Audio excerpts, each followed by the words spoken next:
Nuestro título de esta mañana es Invitados a la Mesa, y hoy tendremos la oportunidad de acercarnos a la mesa del Señor. Participaremos de los símbolos del pan y del vino juntos. Y una pregunta: ¿quiénes se sentaron en la mesa con el Señor?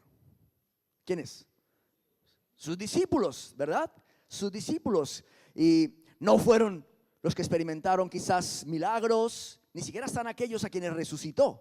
Están aquellos que fueron verdaderos discípulos, ¿vale? Y por eso he pensado que hoy, precisamente por ser una celebración especial para nosotros, que tomaremos del pan y del vino, participaremos de la mesa del Señor, pues me ha parecido interesante que por un momento pensáramos que quienes ocuparon ese lugar junto al Maestro, ese lugar de privilegio. Y por eso cuando participamos del pan y del vino, hacemos esa aclaración en nuestra congregación.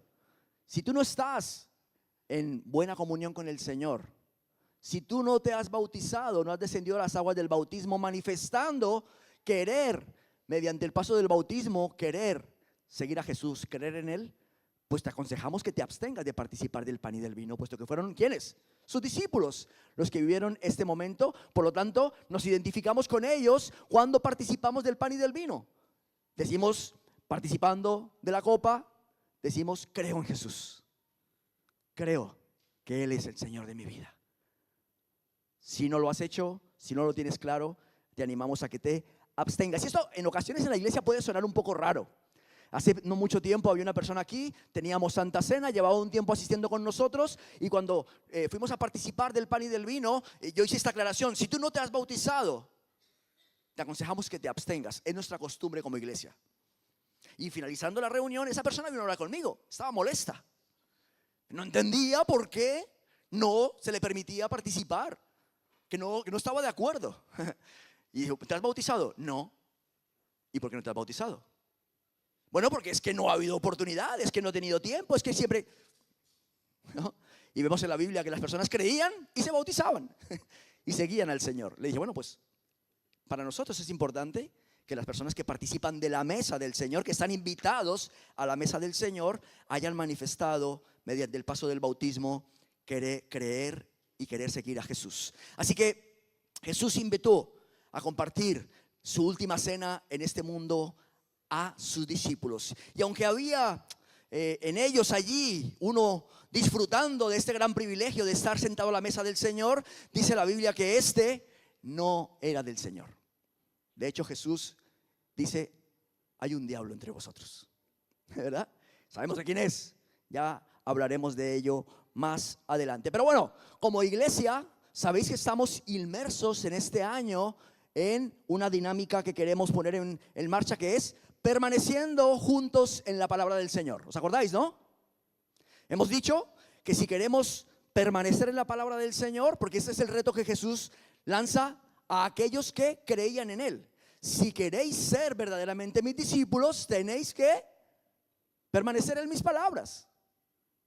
Tenéis que guardar mis palabras. Y nos hemos propuesto como iglesia juntos, ¿qué? Hacer un esfuerzo.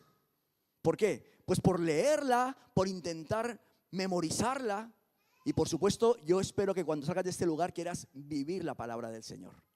Así que vamos a hacer nuestro ejercicio. ¿Qué os parece? Ya tenéis ahí, algunos ya lo han leído. Es dos versículos preciosos en la palabra del Señor, que dice así. Conocéis la dinámica ya, ¿eh? Estamos haciéndolo juntos, así que lo vamos a leer juntos. 1, 2, 3. Ahora.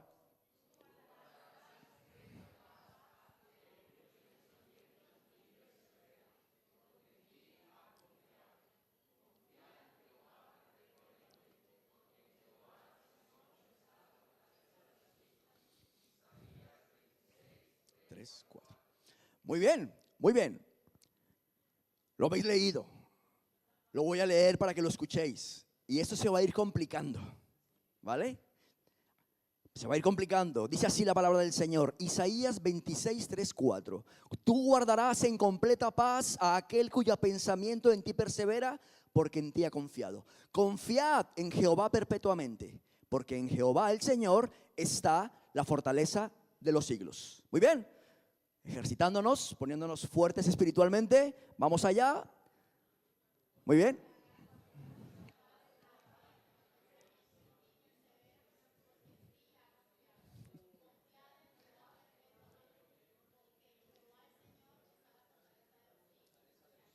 Isaías 26, 3, 4. Muy bien. En completa paz.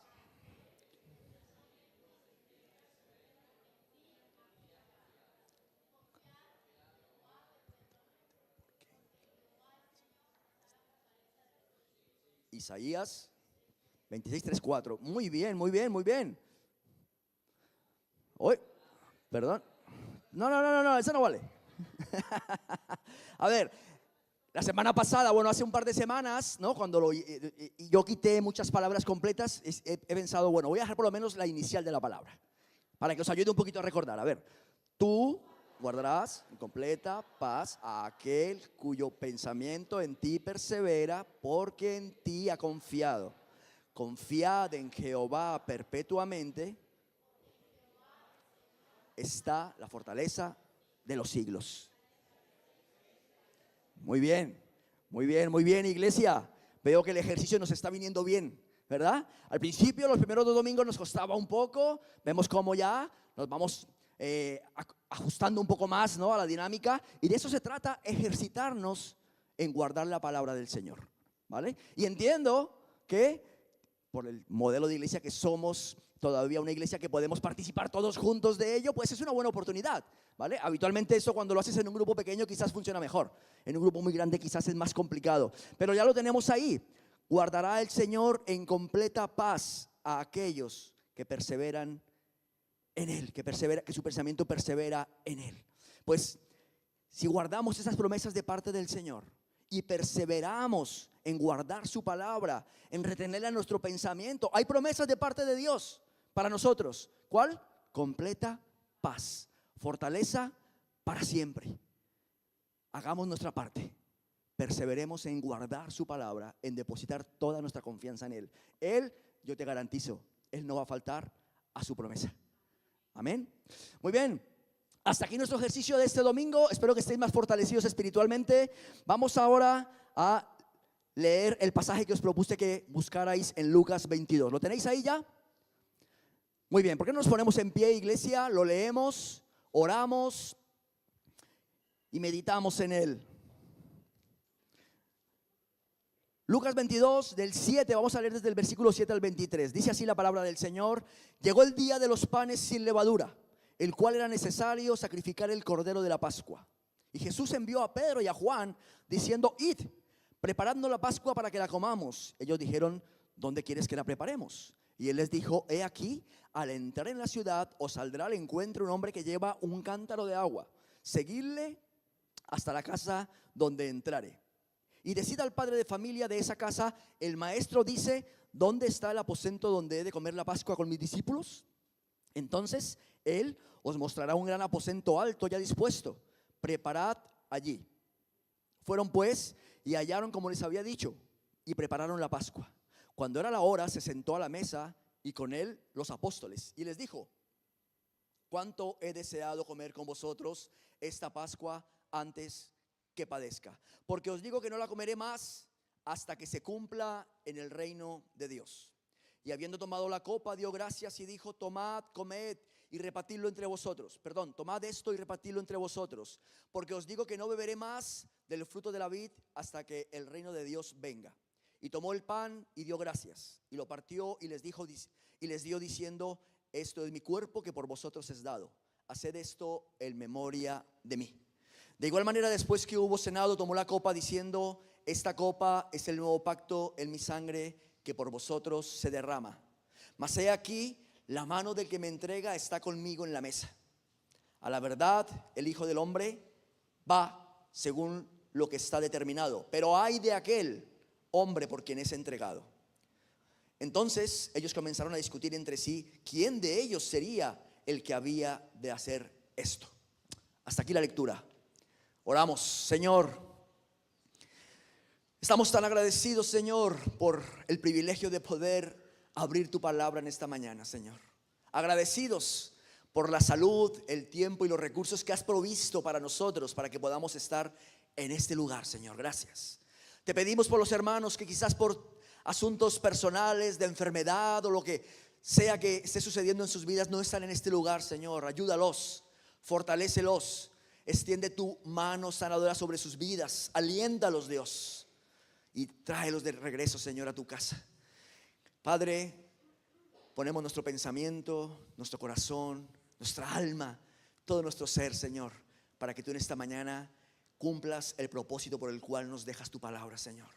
Transformar nuestros corazones, renovar nuestra mente, Señor, levantar nuestra vida espiritual. Es lo que anhelamos, Señor, en el nombre de Jesús. Amén. Amén. Tomar asiento, iglesia, por favor. No sé qué pasa con el sonido, pero yo escucho aquí todo el tiempo pum, pum, pum en este. ¿Sí? ¿Vosotros lo escucháis? Sí, ¿no? Se escucha un constante golpeo aquí. Espero que no os distraiga, ¿vale? Muy bien. Pues hace un par de semanas estuvimos.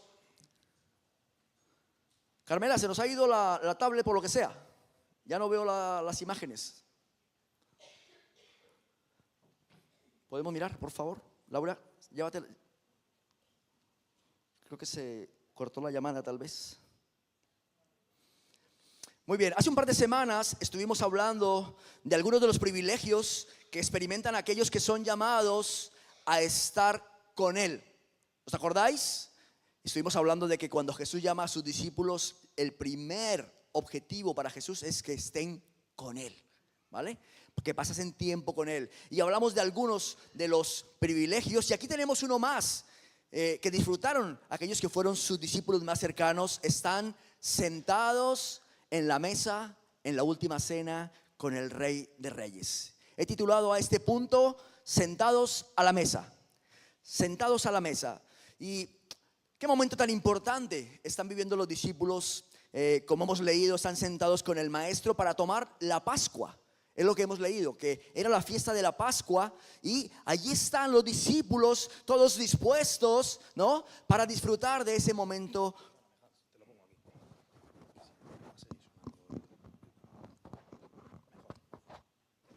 Muy bien, gracias Johnny, gracias chicos. Y pensaba en ese momento tan especial. Qué privilegio sentarte. Yo no sé con quién has querido cenar, ¿no? O la primera vez que fuiste a cenar con la que hoy en día es tu esposa o tu esposo. ¡Oh, qué sensación, qué alegría!, ¿verdad?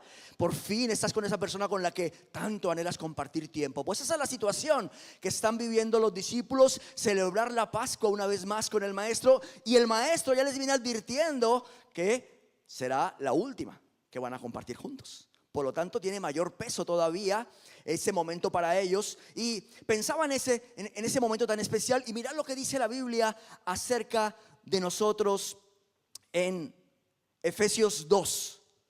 Dice la Biblia: pero Dios, que es rico en misericordia, por su gran amor con que nos amó, aun estando nosotros muertos en pecados, nos dio vida juntamente con Cristo. Por gracia sois salvos. Y juntamente con Él nos resucitó, y asimismo nos hizo sentar en lugares celestiales con Cristo Jesús.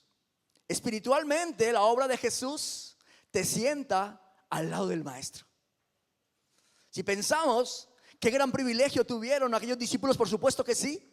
Pero si tú eres discípulo de Jesús, dice la Biblia que tú ya espiritualmente estás sentado junto al Maestro, sentado en la mesa. Los 4 evangelios de Jesús nos narran que Jesús resucitó de los muertos a 3 personas: el hijo de la viuda, a la hija de Jairo y a Lázaro, ¿verdad? Esas 3 resurrecciones físicas nos demuestran que Jesús es Dios, porque solamente Jesús puede dar vida, solamente Dios puede dar vida. Por lo tanto, esa manifestación del poder de Jesús resucitando a estas 3 personas, que lo encontramos reflejado en los 4 evangelios, nos manifiestan que no es otro que Dios mismo dando vida. ¿Ya la tienes? Perdonad, hermanos, esto...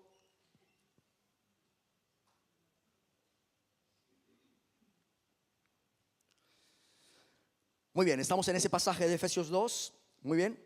Y estamos diciendo que esas 3 resurrecciones que narran los 4 evangelios de Jesús levantando de los muertos a personas, incluso Lázaro, que como sabemos ya llevaba varios días, ¿verdad? Ya llevaba varios días, ya olía mal su cadáver, y Jesús le levantó de los muertos.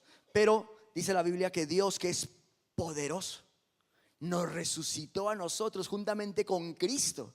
Por lo tanto, estas resurrecciones que leemos en la Biblia son solamente un anticipo de algo mucho más poderoso que la resurrección natural, y es la resurrección espiritual que le sucede al pecador cuando oye y cree la palabra de Dios.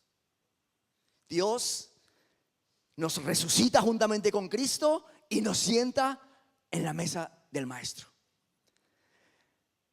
Es más, conocemos las palabras de Jesús declaradas a Marta cuando había fallecido su hermano Lázaro.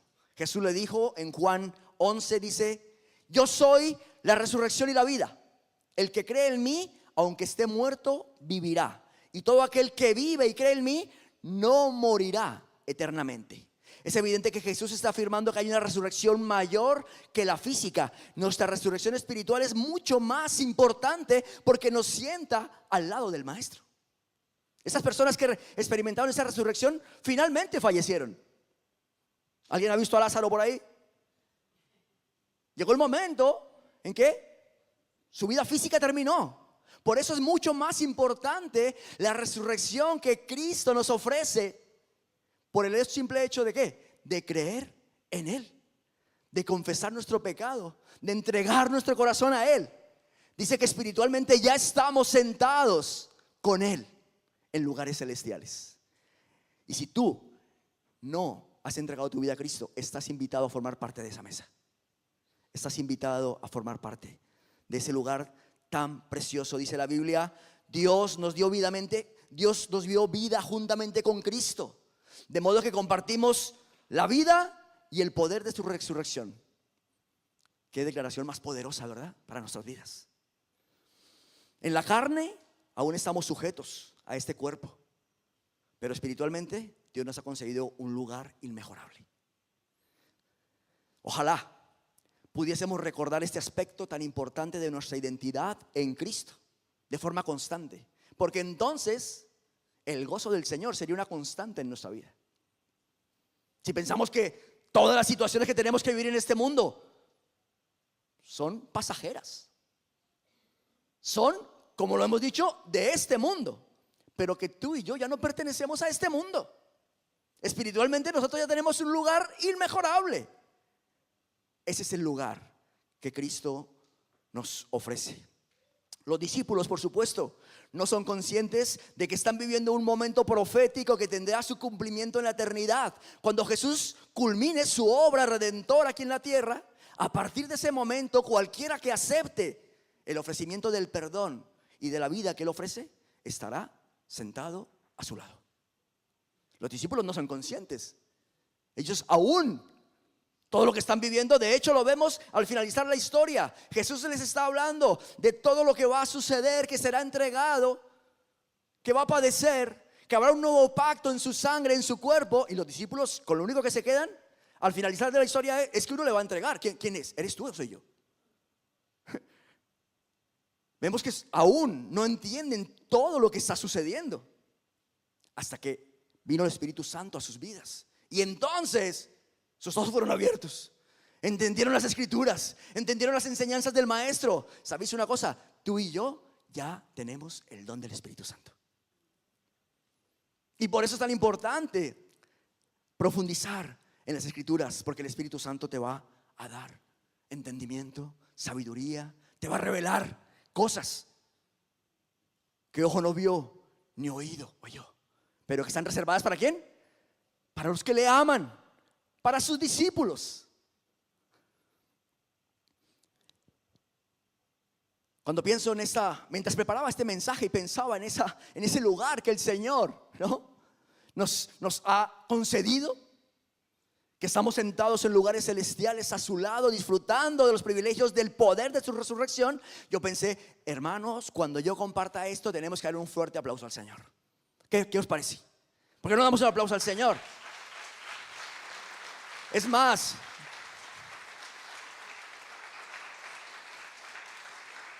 gracias Señor, gracias. Pensando en eso me he inventado una palabra. He pensado, bueno, vamos a ver, eso de aplaudir en medio de las predicaciones es muy pentecostal, ¿no? Pero claro, cuando vinimos a la iglesia de Fuenlabrada, éramos una iglesia bautista, ¿verdad, Ángel? Una iglesia bautista, ¿verdad?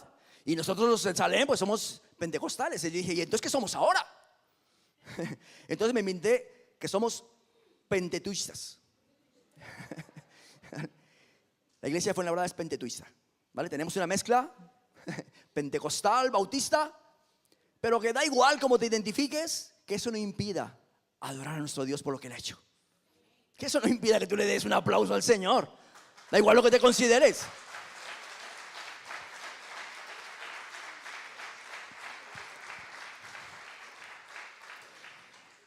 Gracias, pentetuistas. En este momento que hemos leído de la vida terrenal de nuestro Señor Jesús y de los discípulos, dice la historia que estaba a punto de celebrarse la fiesta de la Pascua, ¿verdad? Así ha empezado el pasaje. Hoy celebraremos nosotros la Santa Cena, que es nuestra Pascua, ¿verdad? Y creo que es bueno que miremos por un momento en qué consistía la fiesta de la Pascua. Posiblemente esto nos ayude a entender por qué justamente en la fiesta de la Pascua suceden los acontecimientos que se narran en la Biblia acerca de la cena de Jesús con sus discípulos y todo lo que está a punto de suceder. Su entrega, su martirio, su resurrección, su sangre derramada en esa cruz. La palabra Pascua viene del hebreo Pesaj, ¿vale? Que significa pasar por encima o saltar.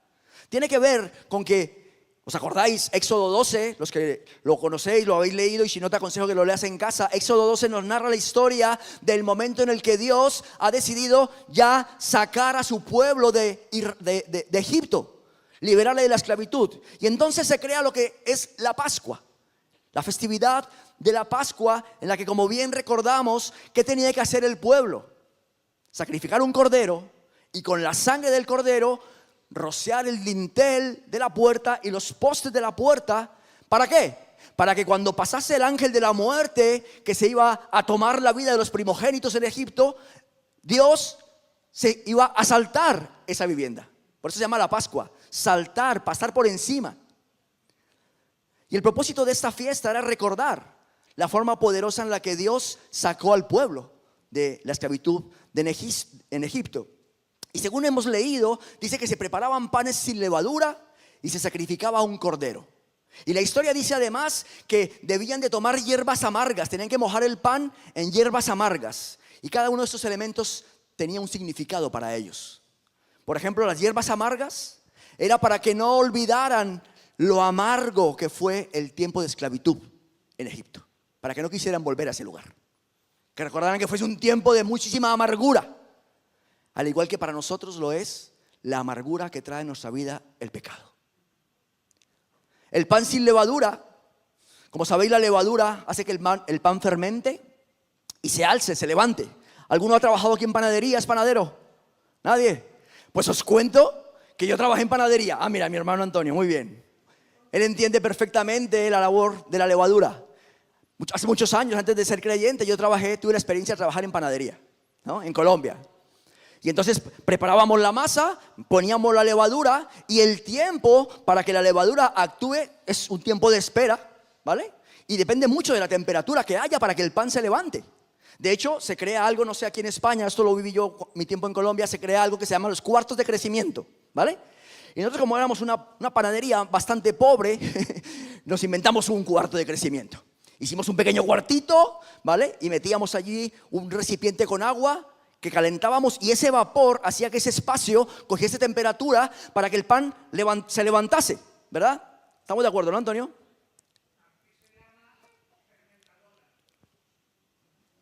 Pues mira, fermentadora en España, cuarto de crecimiento en Colombia, ¿vale? ¿Qué pasaba? ¿Por qué el Señor les dice que tienen que excluir la levadura del pan? ¿Por qué? Porque los israelitas tenían que estar preparados para salir deprisa de aquel lugar. No daba tiempo a esperar que el pan se fermentase.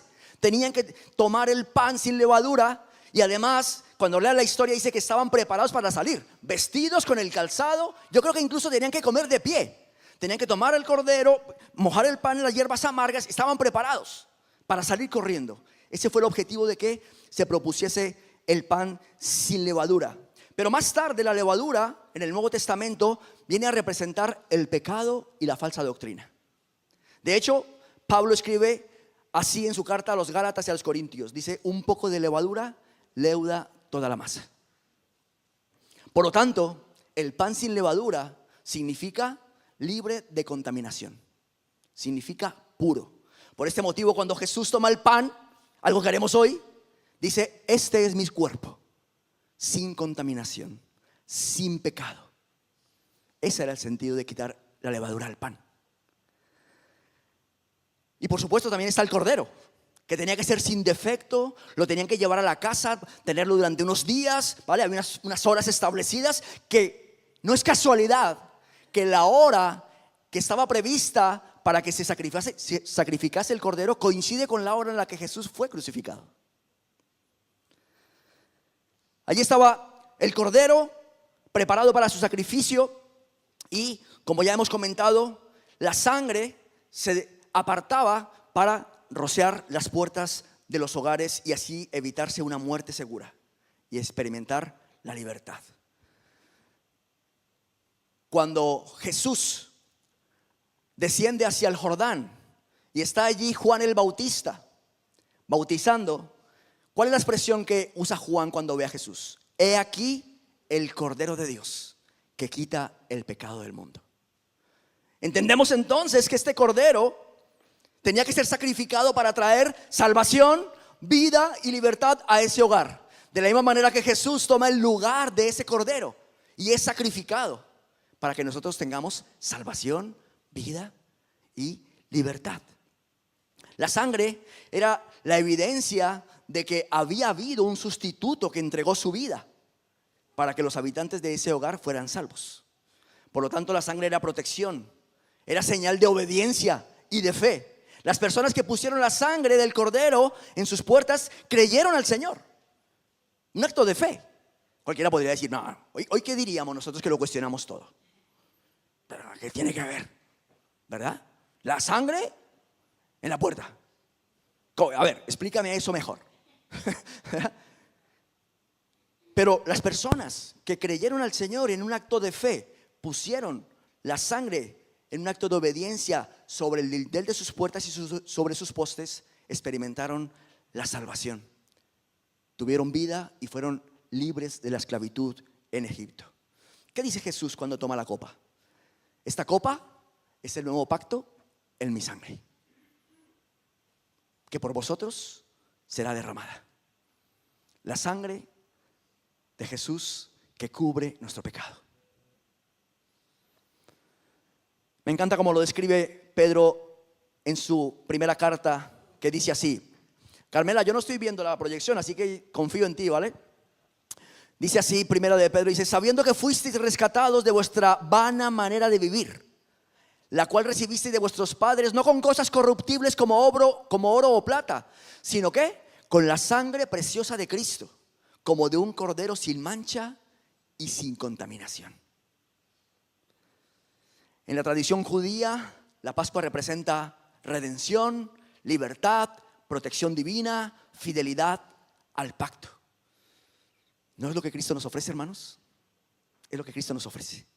Todo tiene que ver con Jesús. Jesús es el cordero puro, sin mancha, que fue sacrificado. Y hoy, al acercarnos al pan y al vino, lo que hacemos es recordar ese momento. Haced esto en memoria de mí. Para los judíos era una fiesta solemne. Todo se detenía porque había que recordar ese momento tan importante. Yo no sé si es porque lo hacemos quizás de forma tan habitual nosotros, que lo hacemos todos los meses, que quizás no le damos la importancia que tiene este momento tan importante. Para los judíos se para el tiempo. Es más, comían pan sin levadura durante 7 días, preparándose para aquel momento. Por lo tanto, cuando nos acerquemos hoy al pan y el vino, hermanos, hagamos lo que nos dice la palabra. Recordemos el cordero que fue inmolado por nosotros, su sangre que hace que Dios pase por encima y no tome en cuenta nuestro pecado y nuestra maldad, nuestra Pascua. Volvamos a nuestro pasaje de hoy. Vamos a leer De nuestro pasaje de Lucas 22, versículos 10, 11 y 12, volvemos a ese momento de Jesús con sus discípulos. Espero que este recordatorio de la Pascua te venga bien para fortalecer tu fe. Y soy consciente de que hoy aquí están nuestros jóvenes, algunos de nuestro grupo prejuvenil entre nosotros. También espero que os venga bien para entender por qué celebramos la Santa Cena. ¿Qué significa para nosotros el pan y el vino? Dice así los versículos. Él les dijo, Jesús, he aquí, al entrar en la ciudad, os saldrá al encuentro un hombre que lleva un cántaro de agua. Seguidle hasta la casa donde entrare. Y decid al padre de familia de esa casa, el maestro te dice, ¿dónde está el aposento donde he de comer la Pascua con mis discípulos? Entonces él os mostrará un gran aposento alto, ya dispuesto, preparad allí. He titulado este punto, parte de la historia. Aquí vemos ahora a Jesús, una vez más, Jesús Dios, Jesús omnisciente que todo lo sabe. Los discípulos no saben a dónde tienen que ir. ¿Cómo haremos para saber? Y Jesús les dice, tenéis que hacer esto. Ir a este lugar, allí va a salir un hombre, va a llevar un cántaro, todas las indicaciones. ¿Quién es el único que lo sabe todo? Dios. Dios es omnisciente. Aquí vemos un rasgo, una virtud de nuestro Dios revelado en Jesús. Y me ha hecho pensar cómo nosotros en ocasiones nos preocupamos ante el futuro. Jesús les está diciendo, esto es lo que va a pasar. Les está hablando de algo, de un futuro, aunque es muy cercano, pero es futuro. Y nosotros nos preocupamos muchísimo ante situaciones del futuro que aún desconocemos, que posiblemente no van a suceder, ¿vale? Y nos preocupa y nos genera ansiedad y nos genera estrés. ¿Qué va a pasar? ¿Y si?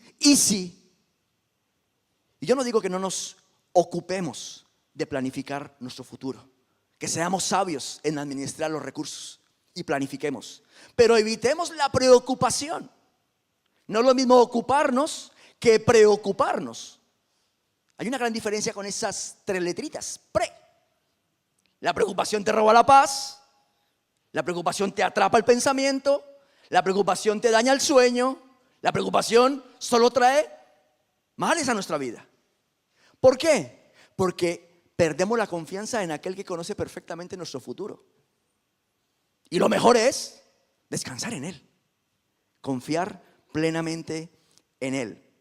Los discípulos no son conscientes de lo que están viviendo, y mucho menos este hombre del cántaro.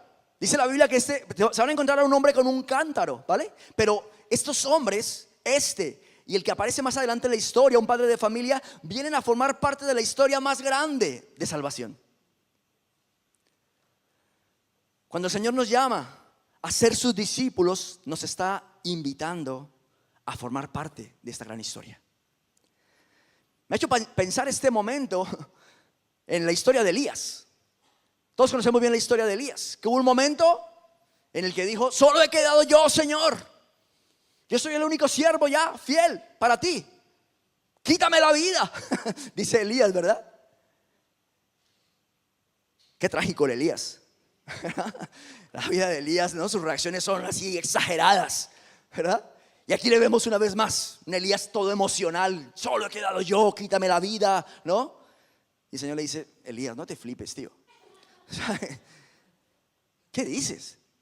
Si yo me he reservado 7,000 que no se han postrado ante los Baales. Elías desconocía aquello.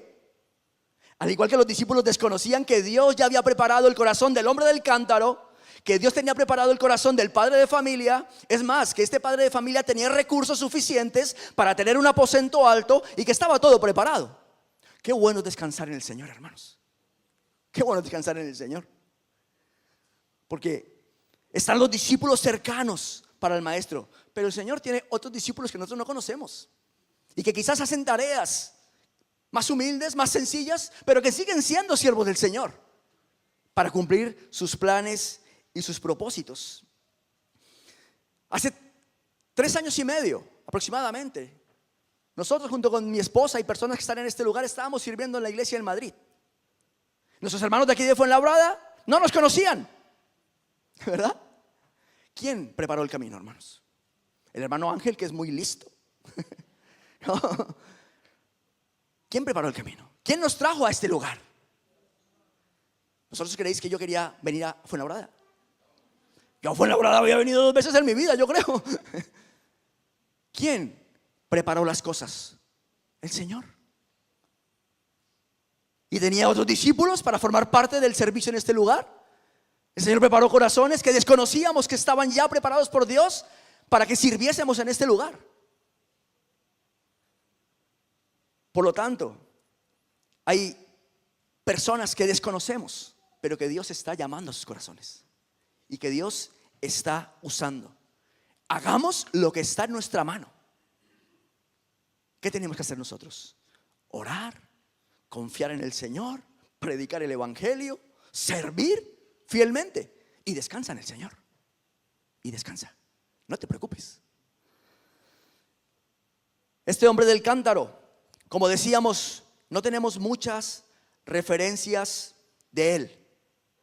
El hombre de la casa, el padre de familia, tampoco nos dice mucho más. Pero está claro que Dios, que el Señor tenía planes y propósitos con lo que tenían. Con lo que tenían. Uno tenía un salón donde cabían 13 personas. Pues estaba al servicio del Señor.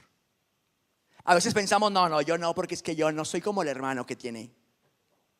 No, el Señor no me va a usar a mí porque es que yo no tengo los dones de este hermano. Yo no tengo los talentos del otro hermano. Yo no tengo los recursos del otro hermano. Si no se trata de nosotros. El Señor sigue usando personas con los recursos que ponen a la disposición del Señor. Lo único que es necesario es tener un corazón dispuesto a servir al Señor. Y Dios va a usar los recursos que tengas. Personalmente, quiero responder al llamado de ser discípulo del Señor, que es el reto que nos está lanzando el Señor. Pero al ver estos personajes de esta historia, resultan tan importantes que pienso y le digo al Señor, bueno, Señor, yo simplemente quiero formar parte de tu historia.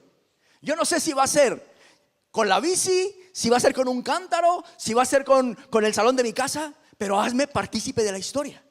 Porque estos hombres, sin mucho que dar, forman parte de esa historia tan impresionante.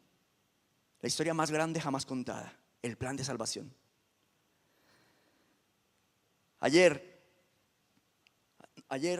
tuvimos oportunidad, antes de ayer, el viernes, de acudir al entierro del pastor fundador de nuestra iglesia, el padre de nuestro hermano Marcos. Estuvimos allí compartiendo con los hermanos, despidiendo al hermano que partió con el Señor, acompañando a la familia. Y mientras estaba allí, escuchaba lo que se compartía acerca de su vida y la importancia de su legado. Alguien que formó parte de esta historia. Y muchos estamos aquí porque ese hombre hace 60 años decidió darle un sí al Señor. Ser su discípulo, discipular a otros. Y hoy en día nuestra iglesia Salem tiene más de 12 sedes en España. Tiene 12 sedes en España.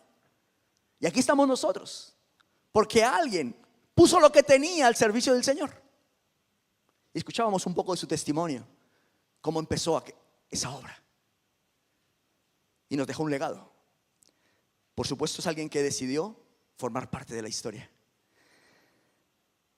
Yo no sé cuántos años nos permitirá el Señor estar en este planeta, hermanos, pero yo quiero que encuentre en mí, y espero que también en cada uno de nosotros, un corazón dispuesto y deseando formar parte de la historia.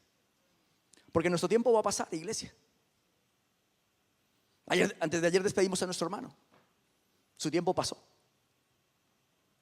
Pero qué bueno que podamos decir, este hermano formó parte de esta historia tan grande. Pues este es nuestro tiempo.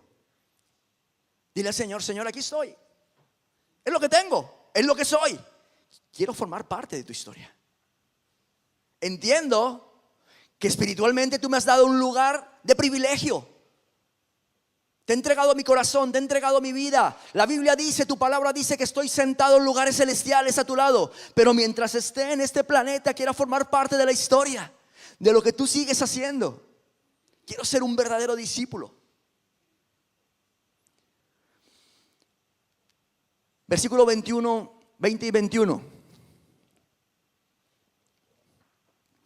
Dice la Biblia, de igual manera, Después que hubo cenado, tomó la copa diciendo: esta copa es el nuevo pacto en mi sangre, que por vosotros se derrama.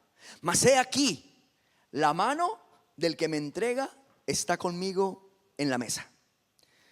He titulado este punto: del lado equivocado de la historia. ¿No? Del lado equivocado de la historia. ¿Alguno ha escuchado esta frase alguna vez? Es una frase que se usa mucho ahora en política. Estás en el lugar equivocado de la historia.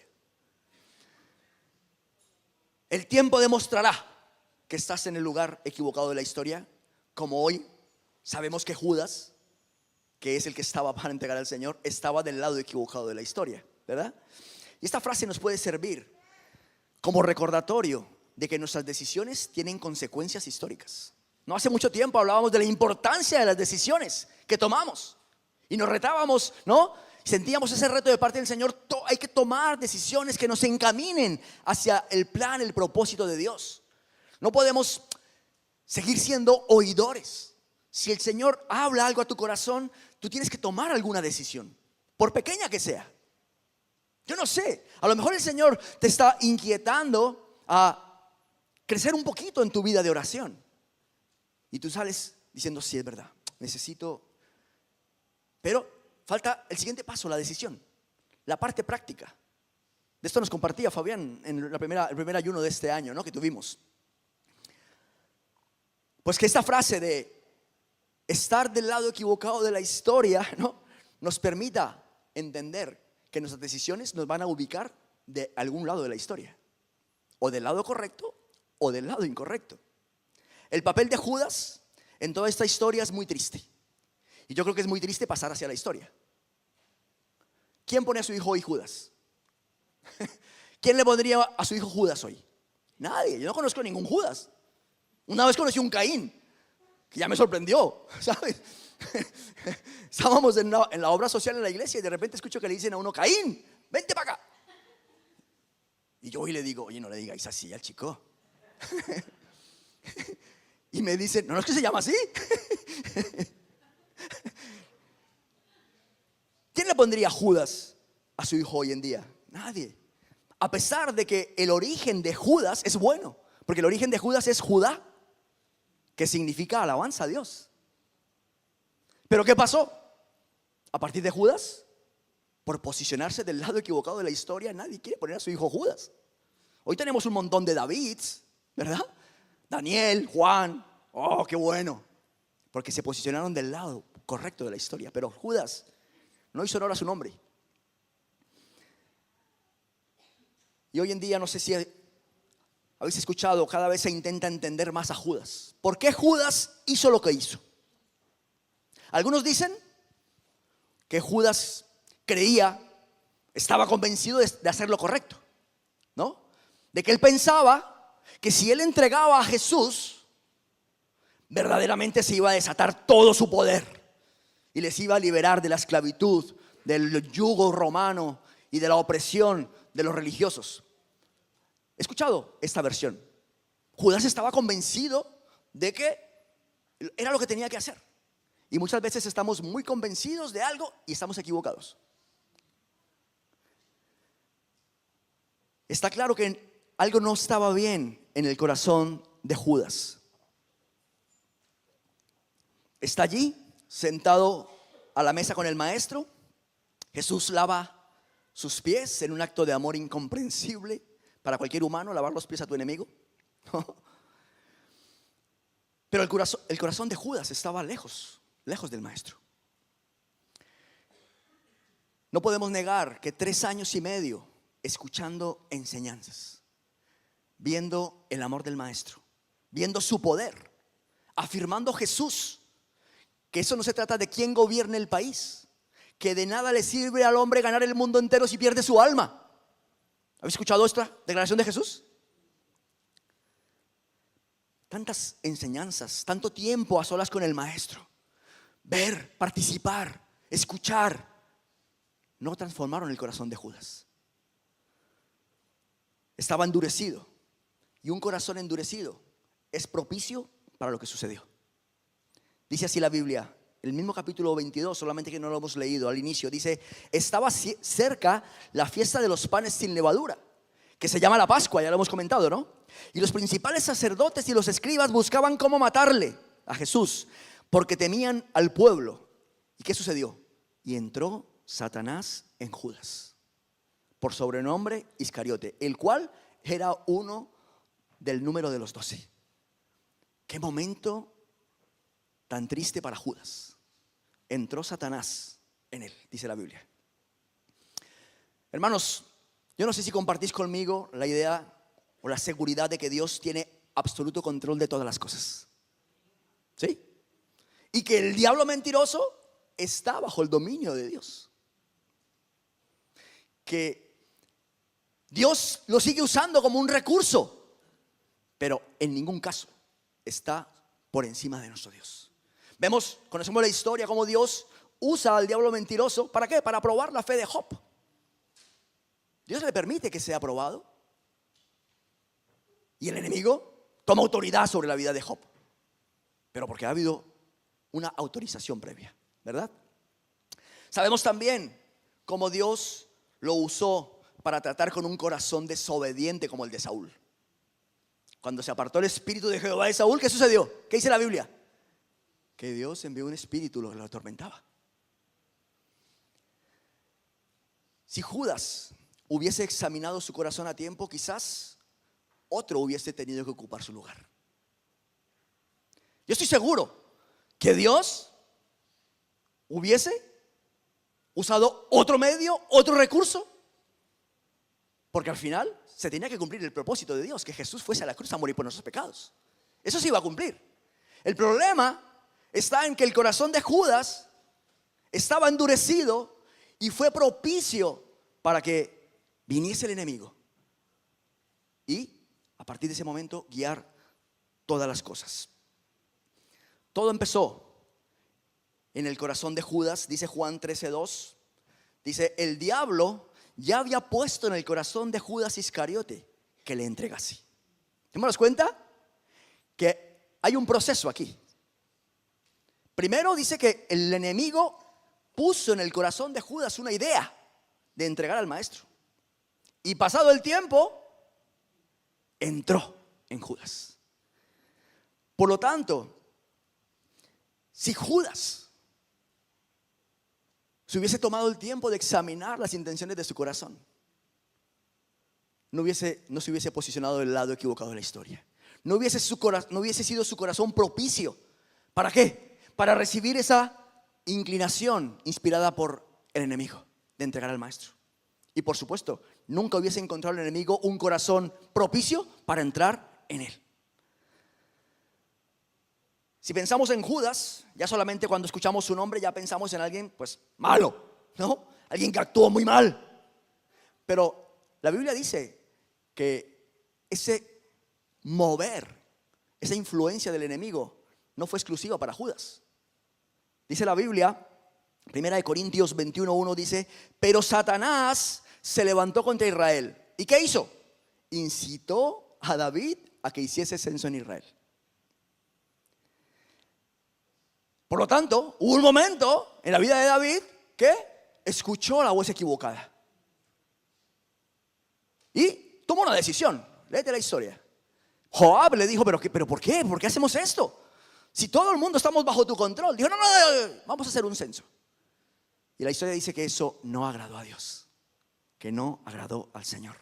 Por lo tanto, el enemigo está atento como león rugiente, expectante para ver qué corazón ha dejado de estar enfocado, examinado, buscando la dirección, la llenura del Espíritu Santo, buscando la palabra del Señor. ¿Para qué? Para inspirar, como le pasó a David. La gran diferencia entre Judas y David es lo que hizo David después, cuando fue consciente de su error. Dice así, entonces dijo David a Dios, he pecado gravemente al hacer esto. Te ruego que quites la iniquidad de tu siervo, porque he hecho muy locamente. Esto nos permite entender la importancia que le da el Señor a que examinemos nuestro corazón, hermanos. Que examinemos constantemente nuestro corazón. Lo compartía el miércoles en nuestro tiempo de oración de un hermano, un predicador al que escuché. Por lo que se ve, le habían invitado a compartir en un seminario acerca del estrés. Él es médico además de profesión y le invitaron a dar un seminario acerca de que hablara acerca del estrés, ¿no? Y él decía: ¿queréis saber cuándo empezó el ser humano a tener estrés y ansiedad? ¿Queréis saber cuándo? Y dice: Adán y Eva, cuando desobedecieron a Dios, lo primero que experimentaron fue miedo, estrés y ansiedad. Dice: esto ha acompañado al ser humano siempre. Siempre. ¿Y por qué? Por una falta de confianza a Dios, por una falta de obediencia al Señor. Y él decía: si el pecado trajo a nuestra vida el estrés, la ansiedad y todo lo que supone la muerte, porque la paga del pecado es muerte, dice, ¿qué tenemos que hacer nosotros los creyentes? Examinar constantemente nuestro corazón. No sea que en algún momento, sin darnos cuenta, estemos escuchando la voz incorrecta, que nos quiera posicionar del lado equivocado de la historia, como león rugiente, esperando la oveja que se debilita, la que se aparta del rebaño, la que está enferma, para ir a por ella. Por eso, y decía este hermano, no sé, es un hombre muy mayor, no sé cuántos años tendrá, pero dice: todos los días de mi vida me arrepiento de mis pecados delante del Señor. Decía el hombre: todos los días yo voy a la presencia del Señor y me arrepiento de mi pecado y examino mi corazón, porque ese es el origen de todos los males. Por lo tanto, voy a pedir por favor que suban los músicos.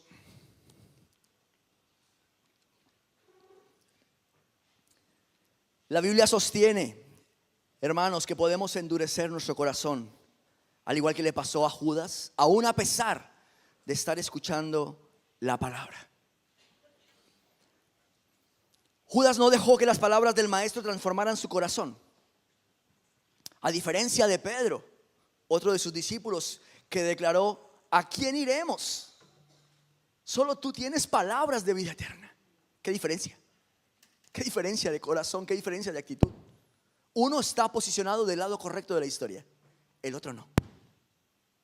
Uno se dejó influenciar y el otro pasó por pruebas, pasó por batallas. Pedro, Satanás te ha pedido para zarandearte, ¿verdad? Pero supo corregir a tiempo. Qué importante, hermanos, que seamos conscientes.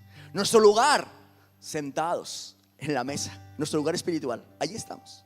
Pero mientras estemos en este lugar, sujetos a esta carne, tenemos que ser conscientes de que si queremos formar parte de la historia más grande, si queremos ser usados por Dios, necesitamos anhelar, desear formar parte del lado correcto de la historia y examinar constantemente nuestro corazón para cerrar los oídos espirituales a cualquier tipo de influencia que lo único que quiere es ¿qué?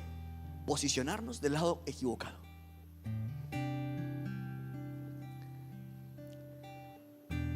Podemos llegar a posicionarnos del lado incorrecto, endureciendo nuestro corazón. Dice Hebreos 3: por lo cual, como dice el Espíritu Santo, si oyeres hoy su voz, no endurezcáis vuestros corazones. El Señor te está hablando, hermano, hermana. No endurezcas el corazón. No endurezcáis vuestro corazón. Como en el día de la tentación, sigue diciendo el pasaje, cuando me tentaron vuestros padres. ¿Por qué no nos ponemos en pie, iglesia?